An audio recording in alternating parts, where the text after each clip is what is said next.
Chapter 10, Mishnah 4. As a rule, fruit, like all solid food, does not become subject to tumah unless it became wet with one of the 7 liquids after it was detached from the ground. An exception to this rule is grapes that one plants to press into wine.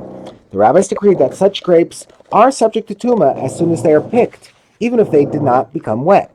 Grapes intended for eating, though, are not subject to tumah until they become wet, like all other fruit. This Mishnah discusses the tumah status of grapes that were originally picked for eating, but were later selected for pressing into wine. One puts grapes taken from the baskets into which they were harvested, or from a spread of grapes on the ground, all of which were picked to be eaten, into the winepress to be pressed for wine. Beis Shammai say he must put them into the winepress with hands that are tahor. Although these grapes were originally picked for eating, and thus should not be subject to tumah until they become wet, once the owner decides to use the grapes for wine, they are treated like grapes that were picked for wine. Thus, they are automatically subject to tumah. Accordingly, if he puts the grapes into the winepress with hands that are tameh, he has made the grapes tameh.